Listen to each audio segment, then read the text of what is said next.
American Timelines is a member of the Queen City Podcast Network, powered by Ortho Carolina. Find out more at queencitypodcastnetwork.com. History for jerks. Samantha, that's a hickey.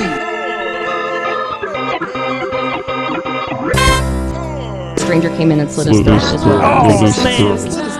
Terrible mess. I was covered in blood. Old people have boners and their boners.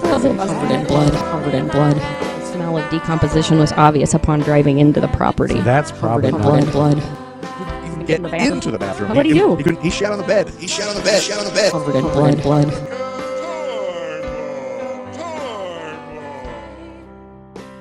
Welcome to another episode of American Timelines. I'm Amy. And I have a 48-inch waist. That's Joe. And this is the podcast that brings you all the crazy, nostalgic, interesting things from the past. I get rashes in my creases. Oh, that's pleasant. I get an itchy belt line. That's a way to add new listeners. New visuals. There's a lot of people out there that are like, you know what? I've been wanting to listen to somebody who also has those problems. So today we are talking about 1966, and we are in the very beginning of 1966. Yes, and if you don't understand what this podcast is, it's a true crime podcast where one of us likes true crime and the other one is forced to do a true crime podcast. And it's also a pop culture and comedy and fun podcast, and one of us likes fun pop culture cool stuff, and the other one hates birthdays. Well, yeah, and alumni. And alumni. Mm-hmm. Most Americans love to talk about who went to high school together. Perchance, Marla Gibbs went to the same school as Nat King Cole. All right. So what's the first... And that's an interesting tidbit. What's the first thing we're going to talk about today?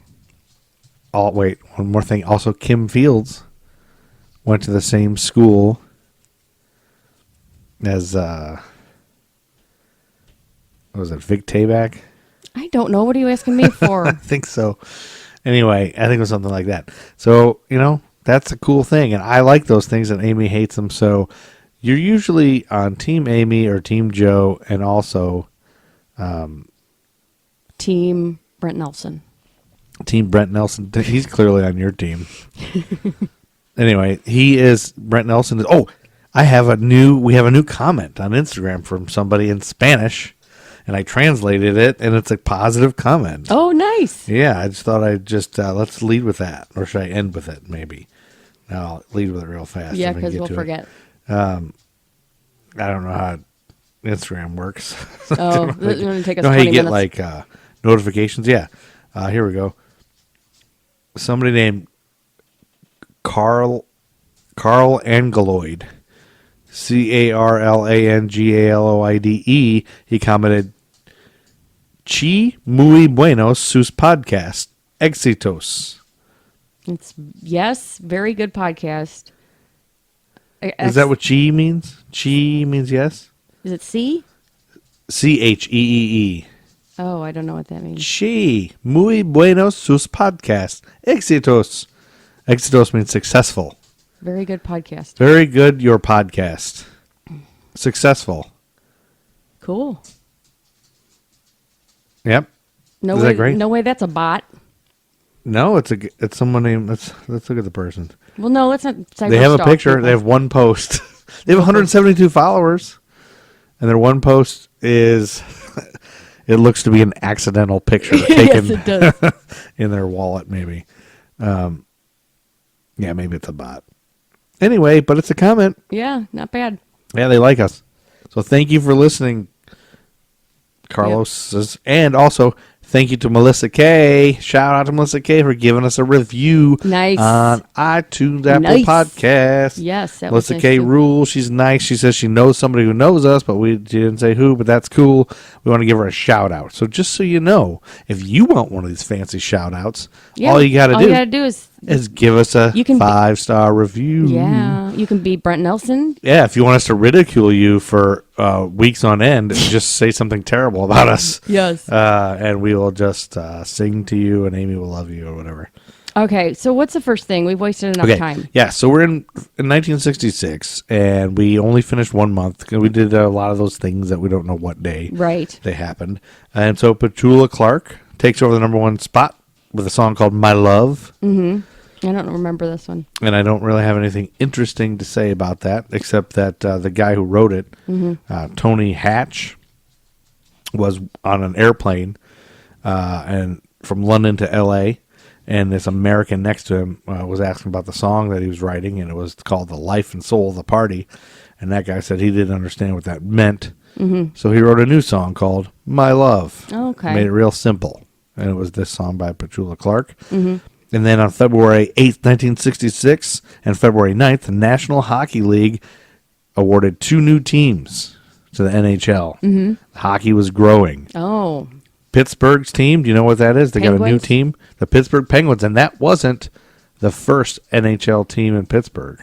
Did you know that? No, I did not. The first one only played for a couple years in the 30s, I think, and it was the Pittsburgh Pirates originally. Oh, isn't the Pirates something else They now? play baseball, Oh. but they used the same logo, the P for the Pirates.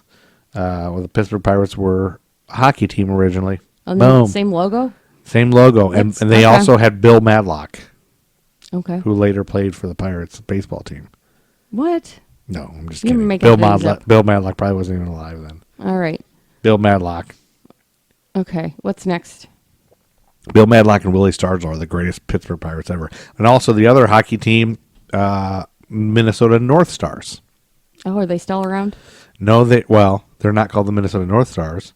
Mm-hmm. Here's a funny thing. You know how I hate when teams move and they keep the same name and it doesn't make sense? Like the Los Angeles Lakers bothers me. Mm-hmm. There's no lakes in Los Angeles. Right. They were a Minnesota team. Right. There's a million lakes. Team. Minnesota, Minnetonka. Mm-hmm. I don't know. You know how there's a bunch of lakes in Minnesota? Yes. Yeah, so that would make sense. The Lakers. So this is another one. The Minnesota North Stars. That makes sense. That's like a cool northern name. Yes. They moved to Dallas. And they stayed the North Stars? No, this was actually a good move. They changed it to just the Dallas Stars. Okay, that makes sense. So that's more acceptable. Yeah. At least they took out the North. Yeah. But then since Minnesota has a new team. Okay. Called? They're called the Minnesota Southern Sunsets. No, they're not. You're making things up. Southern Mexican Beaches. Yeah. No, I think it's the Minnesota Wild. Yeah, okay. Or the Lynx. Don't look at me for any affirmation. There's a Wild and there's a Lynx. I'm not sure. Minnesota Lynx. I think that's the WNBA team, but who cares? I don't really watch hockey. No, let's move on. Anybody who likes hockey, go ahead and tweet us at History right. for Jerks.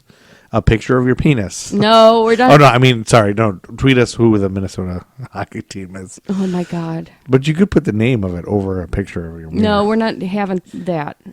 I'm actually just asking Brian McCartney because he's a hockey fan. Okay.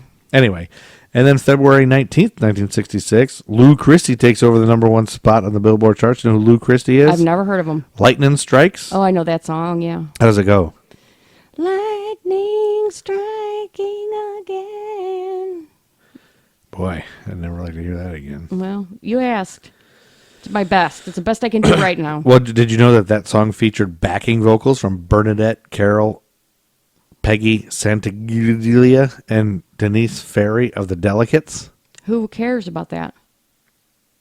I don't know. I thought maybe you did. Don't you love the Delicates? Never heard of them. I looked up the Delicates and how each one of them died and all their stop spouses. it. You don't want to go into that? No, we're not. All right. And then February 25th, 1966, we have the birth of somebody who went to school with Felicity Huffman and Tim Daly. The birth of a very important American, super important role model in society, Tia Leone. Oh, God. Her mom, Emily Ann, was a dietitian and nutritionist, and her father, Anthony Pantaleone, was a corporate lawyer with the firm Fulbright and Jaworski. Who cares? But they shortened it from Pantaleone to Leone to get Tia Leone. All right, we're moving on. Just a little Tia Leone trivia, No, we're not y'all. having- There's a lot of our listeners that love Tia Leone. Nobody One of our listeners loves does. Tia Leone. One of our listeners does. Who? Brandon Wilhelm. Oh, well, maybe. And he's a very upstanding person. He's got a corner office and a Chicago skyrise at the American Bar Yeah, Association. he's got pretty cush, doesn't he? He's done good things for himself. Yeah. He's an important person. He's shaped up. People look up to him. All right, what's next? He knows a lot about beer. February 26th, 1966, Nancy Sinatra Oh, yes. takes over the number one spot on the Billboard Boots are made charts. for walking. And that's just what they'll do. One of these days, these boots are gonna walk all over you. A lot of people don't know this, but the original version was these boots are made for Christopher Walken. And that was originally, it was going to be a song about custom-made boots for Christopher Walken. But they figured a lot of people would relate more to boots that are just made for walking for anyone. Oh, that's very interesting. Yeah, that's actually true. No. You don't believe it? Would you prefer these boots are made for Willem Dafoe? These boots are made for Willem Dafoe, and that's just what they'll do. What is the next item up for bid? Up for bid? Are you going to bid on something? Yep. I do have something really for Nancy Sinatra. Okay. Lee Hazelwood intended to record the song himself, saying it's not really a girl song, but Nancy Sinatra talked him out of it, saying, coming from a guy, it was harsh and abusive, but was perfect for a little girl to sing. Hazelwood agreed, and Sinatra's recording of the song was made with the help of L.A. session musicians known as the Wrecking Crew. Sweet. Not to be confused with Dr. Dre's Wrecking Crew, who did the Cabbage Patch later on in the 80s. Well, it's true that it would be a lot harsher if a man was singing those lyrics. Yeah, it sounds wouldn't more work. abusive. Yeah, it wouldn't work. Which was probably acceptable back then. Right. True. Because you're supposed to hit women. Well, then. the Beatles had a couple songs that were, Run for your life. Yeah, I'd rather see you I'd dead. rather see you dead, little girl, than to see you. But I think that's supposed to be. Well, and what's that Police song? The Every Breath You Take? Yeah, the It's about Stalker song. Yeah. Anyway, that's a good song. These boots are made for walking, and Christopher Walken will walk out the door with them. Mm-hmm. And then February, I think is how you pronounce it. No. 28th. U.S. astronauts Charles Bassett and Elliot C. are killed in a plane crash in St. Louis, Missouri.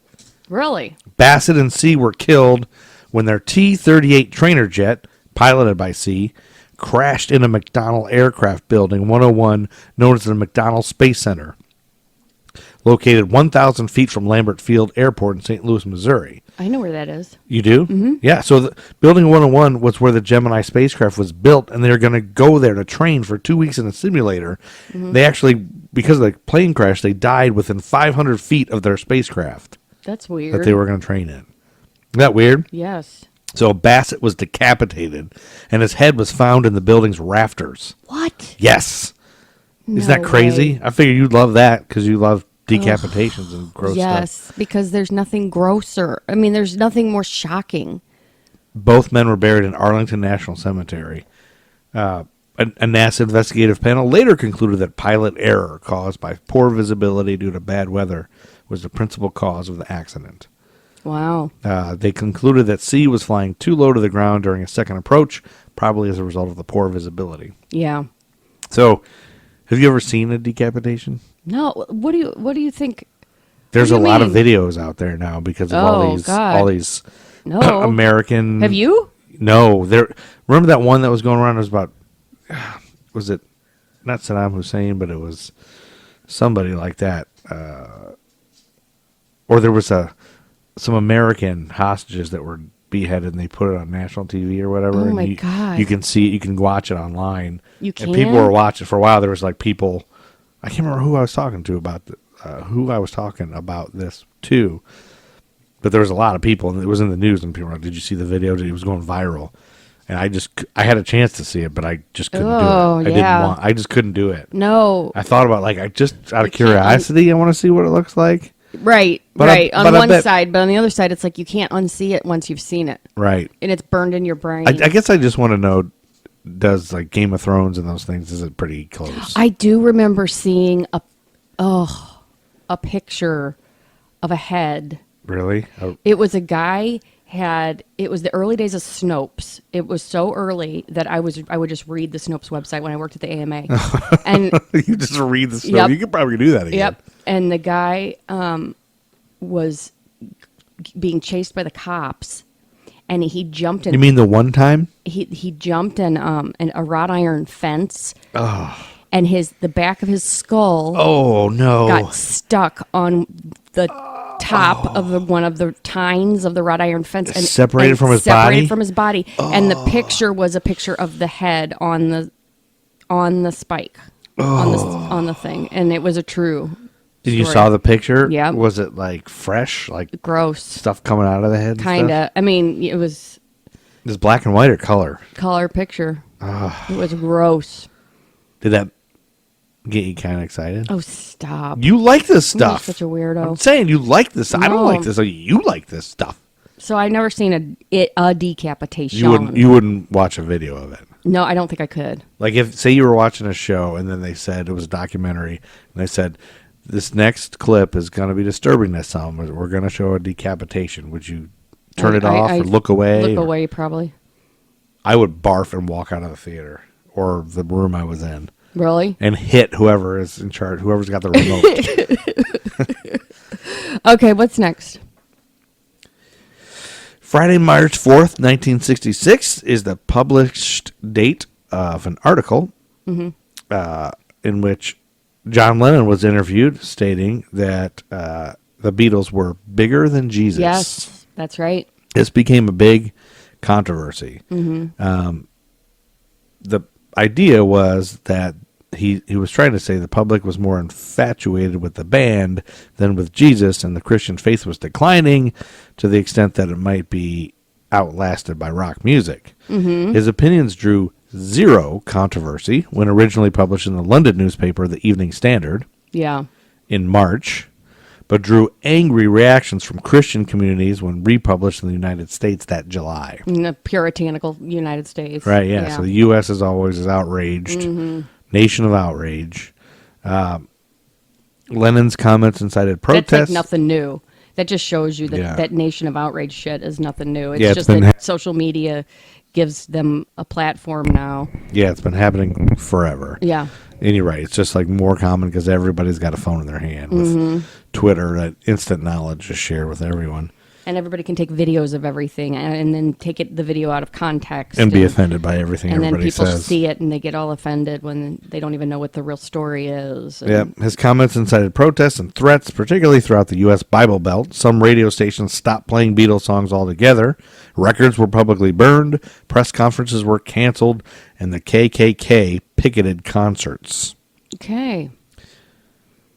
Again, one of these other situations where, you know, the bell doesn't go off in someone's head that, oh, the KKK is against this and so am I. Maybe there's something wrong here. Yeah, maybe I'm on the wrong side if I'm on the same side as the KKK. Nobody thinks that. No. The controversy coincided with the band's 1966 U.S. tour and overshadowed press coverage of their newest album, Revolver, That's a good one. which is a great album. Yep, it is.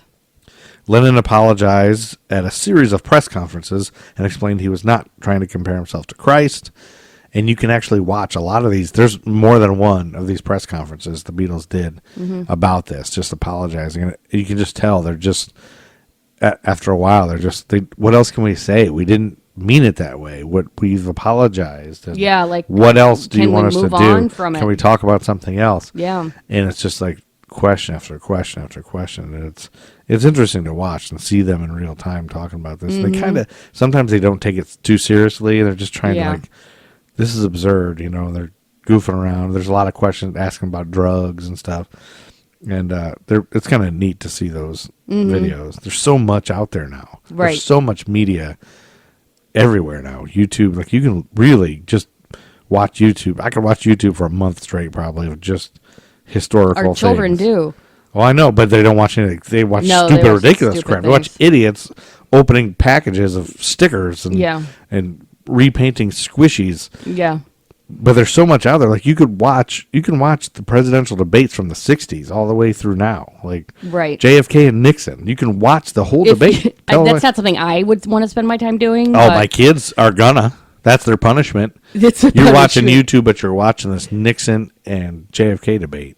There you go. It is It's a good weird, though, idea. because if you watch those debates, they're debating the same topics Yeah, that same are things still that we relevant. debate. Yep. You know, gun control and immigration and all that's weird. It's like we're in this loop.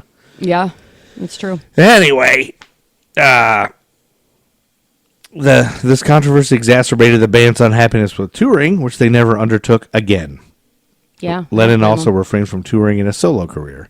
But they did say they didn't like touring a lot of times because you couldn't hear anything because all the kids were screaming so much. Yeah, they couldn't hear their music anymore. Yeah, so what's the point of it, I guess? But Yeah, they must have made a it's lot true. of money, though. I mean, and the dumb girls in the audience are just deafening each other. Yeah. But they could... It's a weird juxtaposition of the music industry. They could stop touring and just make money off of album sales. Yeah. Now we're in a world where, you know, streaming and everything and They can't. everything's free, so people have to tour. They have to tour? I think they have to tour because albums, I think, don't make anything. Yeah. Maybe they'll get to a point where these streaming services cost enough, but like for 99 cents a song, like... Yeah. I don't know. I can't see how that's sustainable. So I think that's why there's more tours now. I think there's more tours, I assume. Yeah, maybe. And the big wigs like Billy Joel and Elton John, tickets are hundreds of dollars. That's true. So I have they a can- friend who goes to Madonna every place she goes and Wait. like sees her. She follows Madonna? Yes, she follows Madonna. How does she get tickets? She's like one of the number one fans. And like she's got this group of gay guys that she goes to all of these Madonna concerts with. All across the country? Yeah. She goes to New York. I mean, maybe not all across the country, but she's always posting. New York, Madonna, you know, wherever Madonna is. Vegas and wherever. I would think it's the same show every time. It is. Huh. She loves Madonna. She must just have a lot of money to burn. I don't know. I don't think she does. Well, she must. No, I think that's what she chooses to spend it on. Well, I mean, you have to have a lot of money to be able to do that, wouldn't you say? I don't know. I have no idea. You know, the income inequality in this country is Right. maddening. And then March 5th, 1966, Barry Sadler takes over the number one spot on the Billboard chart, Amy's all-time favorite singer, Never heard of with him. her all-time favorite song, The Ballad of the Green Berets. Oh, is that a military? Here are some lyrics. Fighting soldiers from the sky, fearless men who jump and die, men who mean just what they say, the brave men of the Green Beret, silver wings upon their All right, chests. I'm done. These men are America's best. Yeah, I'm done. You're done? I'm done. It was a patriotic song in a ballad style Yes. about the United States Army Special Forces. It's one of the few popular songs of the Vietnam War years to cast the military in a positive light. Oh, And true. in 1966 became a major hit. It was written by then Staff Sergeant Barry Sadler, beginning when he was training to be a Special Forces medic.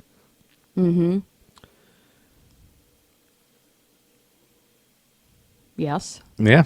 All right.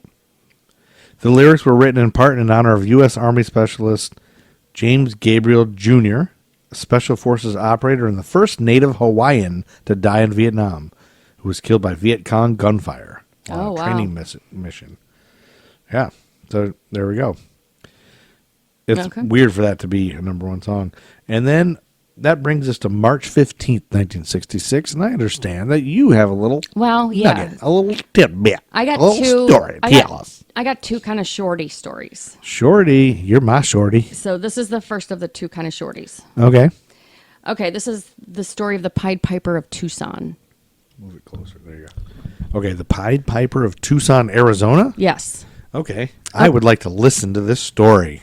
Okay, so I there was hope it this has a happy ending. man named Charles Howard Schmid Jr., Okay. and he was a very short man. He was about 5'3". Oh, that's short. Did he have like a Napoleon complex? He did. Well, to make up for it, he bragged nonstop. Oh, boy. He wore makeup and oversized cowboy boots, which he stuffed with socks, rags, and crushed tin cans to add inches. That's not a bad idea. The tin I cans think would be it painful. made him walk funny. Oh, yeah, I guess it would. When all, And make sounds. Like, think of the tin cans yeah, sound. I know. When all that failed to pump his ego, he turned to murder. Murder? Yes. In the early 1960s, Schmid, or Smitty, as he was known. Smitty or Schmitty? I think it's Smitty. Schmitty? Smitty. Smitty? He hung around a sleazy strip in Tucson, Arizona, known as the Speedway. The Speedway. When he did this, he hid his naturally handsome face behind dark tan pancake makeup. Wait, so he was handsome. Yeah, he wasn't unattractive. Oh, just short. Yeah. And he would wear dark tan pancake makeup, That's weird. white lipstick, and White lipstick? Is that dyed a his thing? hair jet black. Hmm. White lipstick? Yep, I don't especially in the 60s. Really? He even had a large beauty mark drawn on his cheek made from putty and axle grease. What? That is odd, isn't Yes. it? That wasn't popular in the 60s. Well, were starting to be kind of far out in some societies. Really? And- Like yeah. the Clash and the Cure type of thing? No, In the 60s? I don't know. more like Twiggy, and like you see, Oh. like people would draw. They would paint stuff on their bodies. And it Oh, was yeah, starting like to get to- Laugh-In. Yeah, exactly. Who was that? Goldie Hawn.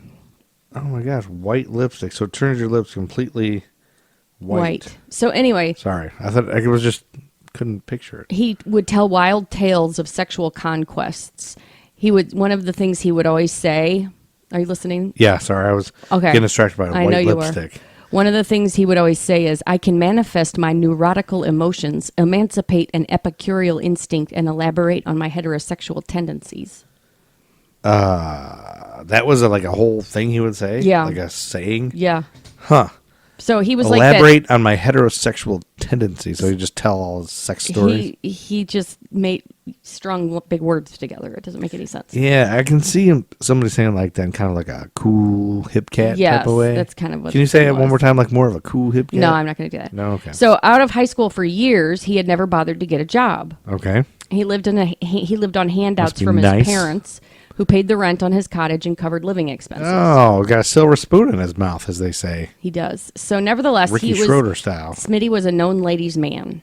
Oh, ladies' man. This power over women later prompted newsman Don Moser to name him the Pied Piper of Tucson. So the Pied Piper is not mice, it's ladies. Yes. He's a ladies' man. He was everybody. never without a female to fawn over him.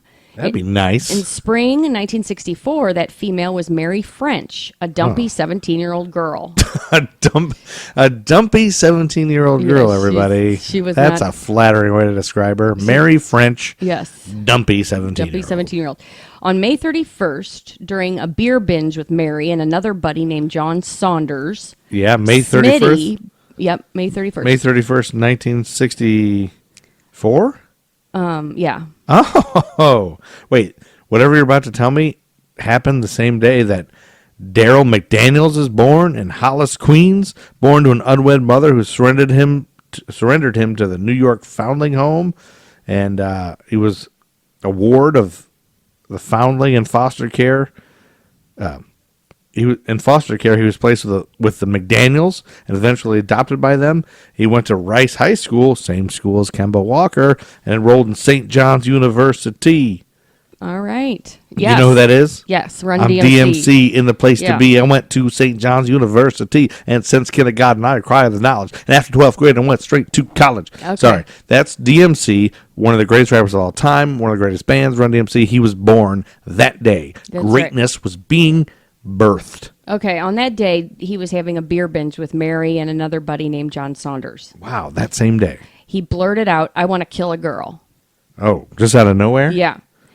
And Was it- so Mary was eager to help him lure the victim, Eileen Rowe, a 15, a high school sophomore. Oh, what? This girl, just dumpy 17-year-old, just Yes. going to help him She's find in somebody? love with him, so she will do whatever. You know, there's nothing more scary than a dumpy 17-year-old in love. That's right. So that night, Dumpy. French persuaded the girl to sneak out of the house after her mother, a night nurse, left for work. The girl, the victim's mother. Right. Uh-oh. French said they were going to a party. Oh So- my gosh, this is crazy. Instead, Smitty, Saunders, and French drove Rowe into the desert where the men raped her and then cracked her skull with a rock. Oh, gross. She had been wearing curlers in her hair, and French dug a hole and buried the curlers while the men buried her corpse. They buried the curlers in a different place? Yes. Soon after Eileen's disappearance, detectives questioned Smitty, I thought you said this. Didn't you say this was going to be a rape-free I episode? thought it was, but then I did some more research and Okay. yeah. So Chock full of rape this episode. Yeah. Episode 93. So detectives questioned him right after the disappearance, but he said he knew Aline and had planned to take her to a party that night, but that she didn't show up. So Schmitty lied. And Mary French backed him up. Ah. So as time passed, John Saunders joined the Navy, and Smitty got a new buddy named Richie Bruns. Okay, so John Saunders is out of the picture. Yes. Richie Bruns is the new and he's lackey. this reform school oddball type. Reform school oddball type. We got a dumpy 17-year-old and Yes. a reform school oddball. That's right. Smitty told Richie all about the killing. All right. So He trusted him then. Smitty, meanwhile, also found a new woman named Gretchen Fritz, who was 16. Gretchen Fritz. She was the troublemaking daughter of a wealthy Tucson heart doctor. Uh-oh, that sounds like trouble. She was blonde and slender. She caused trouble in her private school where she scared her teachers. Troublemaker, scaring the teachers always. Wild parties, drinking, and stealing were among her favorite things to do. Uh-oh, partying, drinking, stealing, party, and bullshit. That's what party and bullshit is. So this relationship was doomed from the start. They loved to hate each other, and their on-again, off-again romance worried Smitty because he had blabbed to Fritz about the killing, and he was worried that if he they told split her. up, Wait, she she would still tell. dated him, even knowing that he's a stone cold killer. Yeah. On August 16th, 1965, Oh, August 16, 1965, the same day that the AFL awarded its first expansion franchise called, a little something called the Miami Dolphins. yes. And the same day that I've Got a Secret was on TV. Yes, that day. Gretchen Fritz told her parents she was taking her 13-year-old sister Wendy to an Elvis Presley movie. They never returned. It seemed like the girls, like Eileen Rowe, had just disappeared. Police thought they were runaways, but Smitty's big mouth would give the police a break. Uh-oh, 2 disappearances around one guy. He had with the earlier killings, Smitty blabbed to Bruns about murdering the Fritz sisters. This time he asked Bruns for help burying the bodies, which he had left rotting in the desert. Ugh. So they trekked out to the desert, and after struggling to dig a hole, simply left them in the vegetation nearby.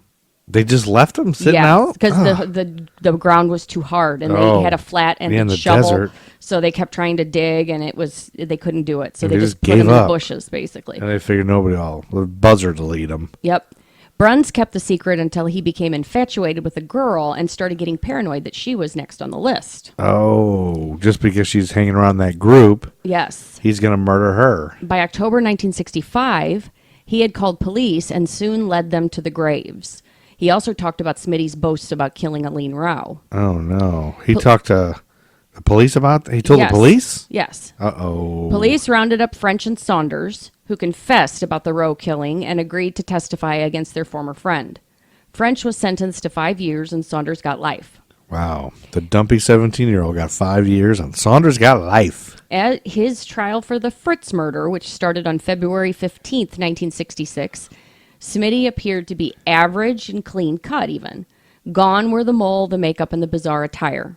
The wholesome veneer, however, did little to sway the jury. After 2 hours, they found him guilty and worthy of the death penalty. Well, yeah, I think you can't be bragging about stuff like that and not get caught.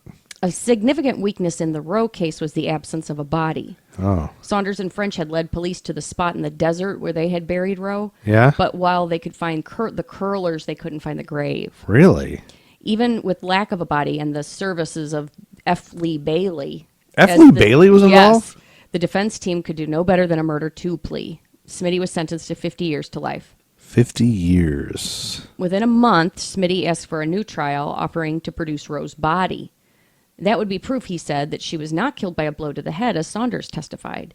He knew the exact location because without his pals knowing, he had reburied the girl. Oh, that's why. So they did take her out, and they did another autopsy, but it confirmed Saunders' story, so there was no retrial. So I wonder why he wanted to go through all that I rigmarole. He's crazy. After 1971, when Arizona abolished the death penalty, it looked as if Smitty was destined to spend decades behind bars. Because he was still on death row? Yeah. But in 1975, 2 inmates cut his sentence short by beating and stabbing him to death. Oh, they killed him in jail? Yes, and his bizarre life Hopefully they inspired raped him, too. a story called Where Are You Going, Where Have You Been by Joyce Carol Oates. Oh. And it was later adapted into a film, Smooth Talk, starring Laura Dern. Laura Dern, y'all. And I got most of this information from the NewYorkDailyNews.com website. Credit and props where credit and props are due. Yes. And that's What- my first. Did of my anything two happen on stories. March 10th, 1975? I cut out a lot of it. Oh, okay. I cut out the fat, trimmed the That was fat. good. See, that was a very succinct story. And it didn't meander at all. And there were some new bits here Right. that I didn't hear last time you told us. You weren't listening last time. Yeah, but no, there were some things that were different. Oh, okay. Yeah, there was. It's true. Of course, nobody knows we did this once before. We tried to record last night, but the software, I had a software error. Yes. Okay, what's next? March 16th, 1966. Mm-hmm. Gemini 8 Yes. docks with Agena target vehicle, an Agena target vehicle. What? I just want to say docking. David Scott and Neil Armstrong dock with each other. And then the last Studebaker production facility is closed. All gone is the They closed its Studebaker. Hamilton plant. That was the end of the Studebaker. I wish I had a Studebaker. They had closed their South Bend, Indiana plant earlier Yeah. after insufficient sales of the 1964 models and the ousting of President Sherwood Egbert. The company announced the closure of the South Bend plant in 1963 and produced its last car in South Bend on December 20th. The shutdown of the plant, whose workforce was nearly a quarter African-American, hit that community especially hard. But now here in 66, they finally closed the Hamilton plant. Okay. And Studebaker was originally a producer of wagons, buggies, carriages, and harnesses back in the 1850s. Oh, Did you know I that? didn't know that. Didn't know they went back that far. 1852 was the first Studebaker. Pretty sweet. Hey, is that a Studebaker wagon there? Pretty sweet. Yeah, see, a Studebaker. All right. Put 'em up. What's next? March 19th, 1966 was a Saturday, and the Texas Western Miners defeated the Kentucky Wildcats with five African-American starters, ushering in desegregation and athletic recruiting. Oh, that's pretty good. Yeah, so you think about this. Every college basketball game before that was a bunch of white guys. Mm-hmm. Then all of a sudden, the Texas Western team brings in five black guys who probably just Oh, I bet they just the score was spanked 'em. 372-1. Yeah, I bet. And it was one They foul mopped shot. the The one floor. guy made. No, I don't know. I should have looked up the score, but yeah, Pretty cool. white men can't jump. True. March 26th, 1966, while demonstrations are held across the United States against the Vietnam War, Italian-American Dan Imperioli, who's a bus driver and an amateur actor, and his wife, Claire Imperioli, an amateur actress, welcome a child into the world. Michael Imperioli, American actor, known for The Sopranos, is now born and thrust into the world to save humanity God, stop. from bad acting. Stop. Michael Imperioli's birthday, y'all. And then March 28th, 1966, Indira Gandhi visits Washington, D.C. And then March 29th, 1966, the 23rd Communist Party Conference is held in the Soviet Union. Leonid Brezhnev demands that U.S. troops leave Vietnam, and he announces that Chinese-Soviet relations are not satisfying. Oh, okay. Brezhnev, are you familiar with Brezhnev? I know he was the Soviet leader. He was the fifth leader of the Soviet Union. Yes. He led from 1964 until his death in 1982. His 18-year term as general secretary was second only to Joseph Stalin's in duration. Wow.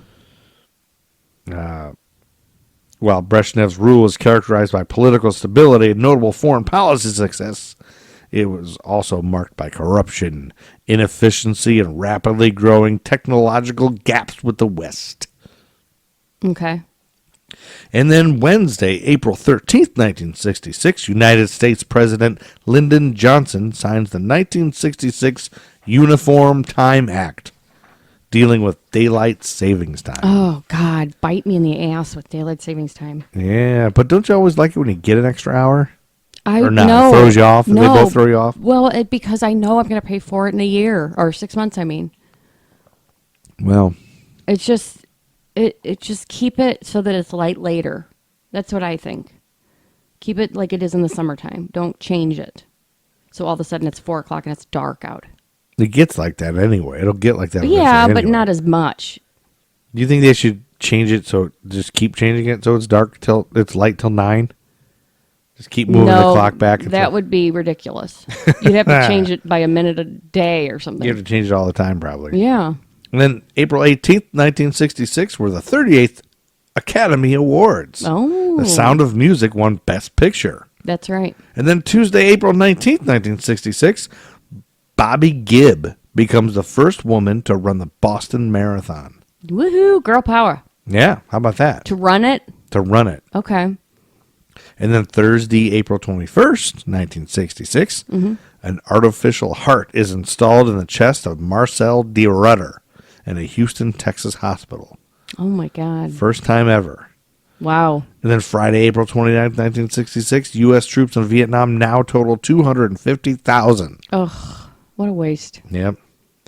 And then Saturday, April 30th, 1966, that brings us to your second bit. Mm-hmm. The Church of Satan is formed by Anton Szandor Lavey Yes. in San Francisco. So, if there was one thing Anton Lavey did, it was stick to his brand. Okay. He was a lifelong lover of the dark and unusual. The dark and unusual. Anton Szandor Lavey was about as close to the devil himself as a mere mortal could get. Really? He even played the devil in Roman Polanski's movie Rosemary's Baby. Really? Yes. I didn't know that. Yes. At 6 feet tall with a clean... Wait, the guy who started the Church of Satan? Yeah. Was in that Rosemary's Baby? Yep. At the end, he's just like a cameo. All right. At 6 feet tall with a cleanly shaven head and a movie villain goatee, living in a pitch black house, Lavey was the picture of dark and sinister. Ooh, pitch black house. His lifestyle choices just added to the mystique of his physical appearance. After dropping out of high school, Lavey joined traveling circus and worked as a cage boy for the tigers and leopards. A cage boy? Yeah. Oop, Whoa. sorry. Would a cage boy be just like a guy who sits in a cage? I Or guess he cleans the cage? cleans All the poop Yeah. and pee? Eventually, he began to dabble in magic and hypnosis, a Dabble. turning point which piqued the young man's interest into the mysterious. Ooh, mystique. Eventually, he moved on from the circus and went on to college, where he studied criminology and later began a job with the San Francisco Police Department as a forensic photographer. Oh, that's vastly different. His interest in the macabre quickly turned into an interest in the supernatural. And he began to dabble in ghost hunting in his spare time. Oh, Fine. Ghostbuster, huh? Finally, he left the department to devote himself full-time to the supernatural. Yeah, maybe say that sentence again, because since you're messing with them. Finally, he left the department to devote himself full-time to the supernatural. Ooh.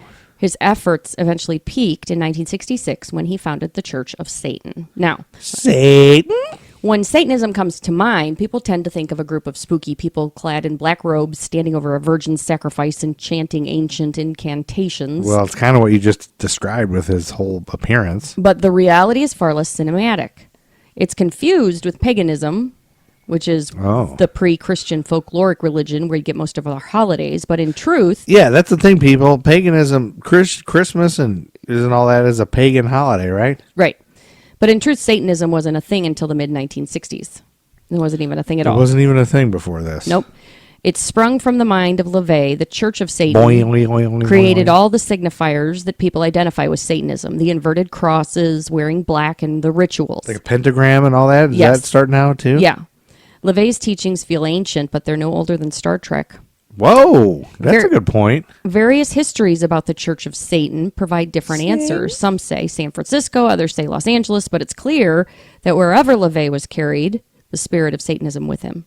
A bald-headed and goateed musician in Kearney, Lavey played the calliope. And have you ever heard of calliope? It's creepy sounding. It's like... what is it? That's the calliope, that's right. Yeah. I get it mixed with a hurdy-gurdy. Oh, you know yeah. what a hurdy-gurdy is? Yes, I do. What's a hurdy-gurdy? It's another crazy-sounding instrument.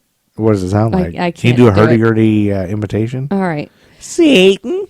So anyway, he played the calliope and organ in carnivals and burlesques throughout the late 50s and early 60s while giving lectures on the paranormal and the occult. Wow. Cool. He was an occult lecturer. During his run as an occult lecturer, he formulated the idea behind the Church of Satan. Okay, that's where he came up with the idea. So Yes. he's doing all this weird supernatural stuff. Some histories of Playing the those church goofy claim that it began in San Francisco, but the church's website claims it began in earnest after he purchased a Victorian house in Los Angeles and painted the entire thing black to give it the perfect satanic look. Yep. And that was the Black House. The Black House. The church's main goal, and this is a little bit about the Church of Satan, Okay. it's to preach self-reliance, materialism, and individualism. So it's sort of like, don't conform and go to church and sing these hymns that everybody else is singing. Mm-hmm. Don't rely on God to make what you want happen, but just do your own thing, make your own thing happen, make it happen. Kind of, yeah. Don't just like wish it to happen. Lavey was aware that he wasn't the first person to think of this kind of philosophy based on putting yourself first. And when he spoke about... Yeah, L. Ron Hubbard was. Yeah. Or was this before L. Ron Hubbard? This was around the same time. Oh, so there was a lot of people doing When this. speaking about the church's formation, he said if he didn't do it himself, then someone else perhaps less qualified would have. Whatever that means. So the most important takeaway from Lavey's beliefs is that there's no Satan in the Church of Satan. There's There isn't. no devil, no demons, no deities, simply the belief in oneself as a higher power. Well, if there is no Satan, why is it called the Church of Satan? For Lavey and his followers, there's no literal entity named Satan, but rather a symbol of radical nonconformity. Okay. Radical nonconformity. For Lavey, Satan, the angel who stood up to God, was the perfect figure to represent pushing back against the herd mentality. Oh. For Lavey, Satan didn't represent a spooky guy with a pitchfork who tempted people away from Eden. Instead, he was a free-thinking rebel who went about his life on his own and accomplished goals on his own terms. It's kind of appealing when you All think right. of it that way. It's all well and Yeah. good for Lavey to spread his gospel by word of mouth, but in order to get his teachings out to people, he released the Satanic Bible, Yeah, it just sounds so which evil. a collection of philosophy and teachings by Lavey that underscored his way of life while explaining step by step how someone became a Satanist. With the Satanic Bible, Lavey answered every question someone can have about the church relating to love, magic, and the existence of the devil. All right. The Satanic Bible puts forth Lavey's objectivist theories in a collection of books titled The Books of Satan, Books of Lucifer, the Book of Belial, and the Book of Leviathan. It's a mixture of Randian philosophies with bits of H.P. Lovecraft. Oh, thrown Randian. in. So it's based on a Ayn guy Rand. named Randy? Ayn Rand. Oh, I thought it was Randy Sinus. No. A guy I know with a big chin that talks like this and goes, "Hey, jerk." And he spends a lot of time in strip clubs. All right. While it might seem that the Church of Satan is the kind of place where anything goes, that couldn't be further from the truth. Really? In the Satanic Bible, Lavey writes a series of rules for people who want Oh, to get okay. to the core All of what a right. Satanist is. Oh, I can't wait for this. Let's hear these rules. He essentially writes that people shouldn't be able to tell you what to do, whether it's with your mind or your body, and No. you should be able to enjoy your life, whether that means indulging in food, the flesh, or something else, as long as it Whoa. doesn't hurt anyone. The flesh would hurt somebody. No, that means like sex and stuff. Oh, I thought you meant cannibalism. No. There are sins that Satanists can commit, although they're not as based on morality as in Christian ideology. Here's the sins. Are you ready? Oh yeah, I want to hear the sins. This is what I'm here for. Stupidity. Oh yeah, it can't I'm be all a for dummy. that. Yeah, that's a good one. Pretentiousness. Yeah, I'm up with that too. Solipsism, which is that? Slops. It's like Having one eye? believing that the individual is first, or the ego is the only thing that America exists or something. first. It's kind of America first. Self-deceit, Lying to yourself? Yes. So keep telling yourself that, see? herd conformity, Yeah. lack of perspective. Herd conformity makes me think about you always, whenever somebody's dressed really outlandishly Yeah. and somebody points at them, you always say, if you want to sing out, sing out. That's not joining with her. Yeah, or might as well join the Church of Satan. Forgetfulness of past orthodoxies, counterproductive pride, and Forgetfulness of past. orthodoxies, like past religions and past teachings of things in the past. Forgetfulness of history, basically. And lack of aesthetics. And aesthetics is like beauty. That's a sin? Is the worst things a Satanist can commit. Yeah. Is not being beautiful? No, not enjoying beauty. Oh. Lavey's philosophy revolves around allowing yourself to be yourself without having to apologize for liking what you like. At the same time, he stresses the importance of allowing other people the same freedom. Okay. So he was a showman first and a religious leader second. His spooky theatrical act attracted people from all walks of life, especially celebrities who wanted to see what he was about. Yeah. While the, Any notable celebrities? I'm getting there. Oh, I'm excited about this. So he he made sure his services were closer to parties than traditional religious ceremonies. That's that would appeal to more people. I mean, look at Elevation Church. That's like a rock concert, and That's everybody true. gets a He began to coloring host book. theatrical nightclub shows, which he called rituals, featuring topless women dressed as witches and a bikini-clad inquisitor dancing across the stage. I mean, if you told me my church involved topless dances, I'd probably go to church more. There would be nude women lying across altars, and participants were urged to join in the festivities. Now, do the women want to be nude? Because Yeah. then it could be Yes. like I know. objectifying ladies, and then that just goes. He'd wear a satin headdress topped with devil horns and join the dancers on stage, becoming known as the Black Pope. Whoa! The entire performance balanced precariously between a religious ceremony and opulent orgy. Wait, was he a black guy? No, Oh, just like because he was wearing all black. I see. The word of Anton Lavey's antics inside his black house of hell spread far and wide amongst the young experimental generation. His gospel soon traveled to the home of America's most sexually adventurous, morally ambiguous, and religiously curious, Hollywood, California. Oh yeah, Hugh Hefner. The first big name to convert to the Church of Satan was, you want to guess? You'll never guess. In the 60s? Yep. Adam West? Sammy Davis Jr., baby. Oh, what? Yes. Really? Sammy Davis Yep. Jr. did? The singer, actor, Sammy and Davis. Rat Pack member was well known for his devil-may-care attitude, which led him to see whether or not the devil really did care. Really? While at a nightclub known as The Factory, he noticed a group of women all with a single nail painted blood red. That night, he found himself at the Church of Satan in the midst of what he called Dungeons, Dragons, and debauchery. Later converts included actor Christopher Lee, a fellow horror guru, and unlikely blonde bombshell Jane Mansfield, Whoa, who became a that's a big Church of name. Satan high priestess. What? That's a Yes. big name. That's a big get. Legend has it that Mansfield's boyfriend mocked Anton Lavey, who put a curse on him. Whoa. Shortly thereafter, Mansfield and her boyfriend were killed in that car crash. Oh. Though the claims wait. had been denounced as preposterous, rumors that the curse still swirl. The Church of Satan caused that. Anton Lavey even pulled his family into the church and made history by baptizing his daughter Zena into the Church of Satan, the first child to be anointed as such. Whoa, Xena. I wonder if she's still in it. Over the years, the church has gained followers in tens of thousands. There was a decline in the 70s after the Charles Manson and the murders happened. Was Charles Manson in this? No. Lavey, however, but he, He kind of perpetuated the idea. Lavey, however, continued to spread the word of Satan until his death on October 29th, 1997. October 29th, 1997. Yep. In keeping with his specially cultivated image of dark and mysterious, his death certificate lists his date of death as October 31st, All Hallows Eve. His family says it was to make sure his followers weren't distracted during their most important holiday season. So that's why they had to lie about when he died? When he died, yeah. Wait, And October 29th, 1997, the same night that Dharma and Greg was on? That was great. I'm glad we waited for that.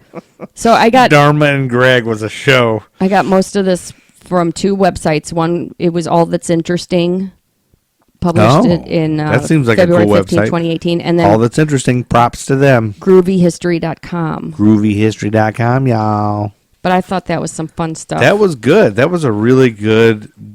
That was a nice one. Like I like the history of it and the there was a lot of interesting tidbits. Well, it's something people don't know a lot about. Yeah, Most people. Well, yeah, I didn't know all the intricacies of that. I thought it was one thing and one thing only. And to know that Sammy Davis Jr. was Davis involved, Jr., baby. Stick the jewelry up my ass, I put my baby. jewelry up my ass, baby, because the church has Satan told me to, baby. That joke's never going to go away. I do have one thing about the nonconformity thing, though. Like just the essence of nonconforming.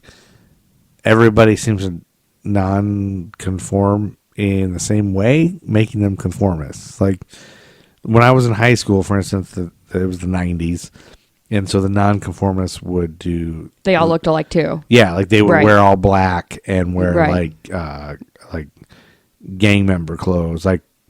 Well, because they're grouped together, but when they would go out with their parents, for example, that's when they were showing society that they don't didn't belong with their conform. parents, but then they all dress the same way to non-conform. So it's like the Columbine people and the trench coat mafia and all that. It's like you ain't nothing in society, but you're all acting the same. Like all the Right. goth people would all wear all the dark makeup. You could be and a true nonconformist like me, babe. Yeah, you should be a true nonconformist and go to school with no pants on and a giant condom. Wait a minute. A sock over your cock, flippers on your feet, and then Top hat? Yeah, top hat and a monocle, and always be Condom hanging out your butt. Yeah, yeah. No, yeah. You should have something else, like a hose, like a 100-foot hose sticking out of your ass, All right. or extension cord. I think that is everything. Yes? That's it for this episode, because Yes. we're in. Thanks for listening, We're now. We people. just finished April, so we'll pick up in May. May, June. when hopefully the July. Montreal Canadiens defeat the Detroit Red Wings to win the Stanley little Cup. preview, little taste, little tickle. And a little preview is the Bush Memorial Stadium is going to open next Oh, episode. another little tickle. St. Louis, Missouri, the STL. Don't give it all away. Don't give it all Those away. are just a couple things that I see creeping up in the next episode. All right. We got to get out of here, Chuck Berry. But this has been episode 93. Yes. We've been doing this coming up on 2 years now. Oh, my gosh. 2 years 2 of years? podcasting. Is We it been? clearly like it. Yeah, because we start, I think, 100, we're almost 100 episodes. And So there's it's only, gotta be. It's about weekly, and there's 52 Yeah, that's weeks in a true. year, give or take. We've only missed a couple weeks. I'm not good at math. So we're coming up on 2 years. Wowie. Wowie, wow, wow. February Wow, is when we whoa. started this. February of 2018. Whoa, wow, whoa, whoa. Yeah, whoa, 2 years. And some people actually like it, so that's all that that matters, works. you know? That works for it's us. the people that like it that matter, not the fucking Brent Nelsons of the world. Well, they have a special place in my heart, too. Brent Nelson is right. You know, I gotta say, the episode, I listened back, I was listening to some episodes on a road trip the other day, and I Yeah. was like, oh, this has gotta be the one Brent Nelson hated, because I did not shut up. Yes. But- that happens a lot. But I will say this in my defense. There's not much of A couple of those things were funny that I said. a couple. Yeah. And to me, the idea of this podcast is the fact that you're forcing me to do a true crime podcast. I know, but you got to listen, and sometimes you're so busy with a little shtick going on over there that you're not But listening. some of the shtick is award-winning. Some No, of it's terrible. none of it's Some of award-winning. it's really stupid. But some of it is hilarious. No. All right. Sometimes I crack myself up. I know. I'm glad somebody does. All right, Oh, burn. time to go. You mean Time to go. it is time to get out of here, Chuck Berry. Happy trails to Music you. by Matt Truman, Ego Trip. That's right. Information on this podcast provided by Doo-doo-doo-doo. the things Amy said earlier and Wikipedia. That's right. Beatles press conferences brought to you by YouTube. Mm-hmm. This podcast was produced by us, History for Jerks. History for Jerks is a small nonprofit. Oh, shut up. Check us out on AmericanTimelines.org, our new website. Okay. HistoryForJerks.com and AmericanTimelines.org, because AmericanTimelines.com was taken. Fuck. And you no longer have to be special to have a .org. You don't have to be Oh, nice. Anybody can have You it. sound now. like a But it sounds like we're a real, like we're Yeah. like we're giving back to society. Yes, it does. We kind of are. All right. Goodbye. You were all along the watchtower, kiss in the sky. Well, I was barely a glimmer in my young daddy's eye. I said that we're so tired of hearing about the 60s. One more time, I said we're so tired of hearing about the 60s. Well, make me shut my mouth. Samantha, that's a hickey. American Timelines is a member of the Queen City Podcast Network, powered by Ortho Carolina. Find out more at queencitypodcastnetwork.com. Samantha,